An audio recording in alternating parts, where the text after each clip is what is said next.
প্রিয় দর্শক বন্ধুরা, এই মুহূর্তের জন্য ফুড এসআই নিয়োগ 2023কে কেন্দ্র করে সপ্তাহ শুরুতে বিরাট একটি পদক্ষেপের খবর কিন্তু উঠে আসছে।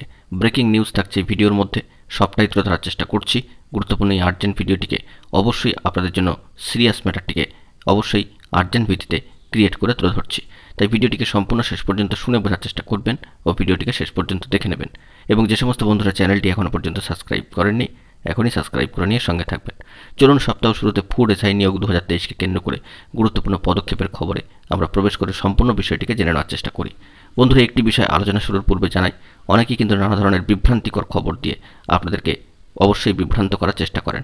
সেই সমস্ত খবরগুলি থেকে অবশ্যই দূরে থাকার চেষ্টা করুন। চলুন আমরা মূল আলোচনায় প্রবেশ করে সবটা জেনে নেওয়ার চেষ্টা করি। বন্ধুরা, ফুড এসআই নিয়োগ 2023-এর প্রশ্নপত্রকে কেন্দ্র করে এবং প্রশ্ন ও উত্তর ফাঁসের বিরুদ্ধে অবিলম্বে নতুন করে আবার স্বচ্ছভাবে পরীক্ষা নেওয়ার দাবিতে একটি গুরুত্বপূর্ণ পদক্ষেপ কিন্তু গ্রহণ করা হয়েছে। আগামীকাল 19শে মার্চ 2024 মঙ্গলবার, সময় দুপুর 12টা, পিএসসি অফিস অভিযানের কিন্তু ডাক দেওয়া হয়েছে। অবশ্যই এক্ষেত্রে বেশ কিছু দাবি দেওয়াকে তুলে ধরা হচ্ছে যে ফুড এসআই পরীক্ষা বাতিল করতে হবে। পরীক্ষা বাতিল হওয়ার 6 মাসের মধ্যে স্বচ্ছভাবে পরীক্ষা নিতে হবে। পরীক্ষার পর ওএমআর শিট এর কার্বন কপি ও প্রশ্নপত্র দিতে হবে। যে কোনো একদিনে পরীক্ষার ব্যবস্থা করতে হবে। এক্সামের দিন কড়া গার্ডের ব্যবস্থা করতে হবে। এবং 6 নম্বর দাবিটি তুলে ধরা হচ্ছে যে পিএসসির সমস্ত পরীক্ষার ক্ষেত্রে যেন এই ব্যবস্থা চালু করা হয়, এমনই দাবি কিন্তু রাখা হচ্ছে।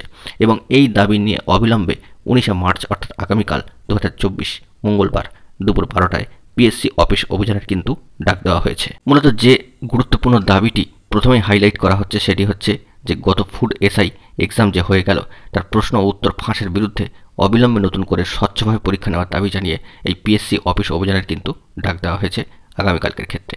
অবশ্যই বিষয়ে আপনাদেরকে জানিয়ে রাখি যে প্রাথমিক ও প্রথম যেভাবে সামাজিক গণমাধ্যমের সূত্র ধরে প্রশ্ন ফাঁসের বিষয়টি সামনে আসে, পিএসসির তরফ থেকে কোনো অফিসিয়ালি বার্তা উঠে আসেনি। তাদের তরফ থেকে কী বার্তা দেওয়া হয় সেদিকে কিন্তু তাকিয়ে রয়েছে হাজার হাজার চাকরি প্রার্থীরা। এ বিষয়ে দেখা যাক পিএসসির তরফ থেকে কী ধরনের পদক্ষেপ গ্রহণ করা হয়। দেখা যাক বন্ধুরা পরবর্তী ক্ষেত্রে কী খবর আপডেট উঠে আসে। অবশ্যই গুরুত্বপূর্ণ আপডেটগুলি পাওয়ার জন্য এবং বিভ্রান্তিকর খবরগুলি থেকে দূরে থাকার জন্য অবশ্যই চ্যানেলটিকে সাবস্ক্রাইব করে নিয়ে সঙ্গে থাকুন। বন্ধুরা, এখন এই পর্যন্তই। ধন্যবাদ।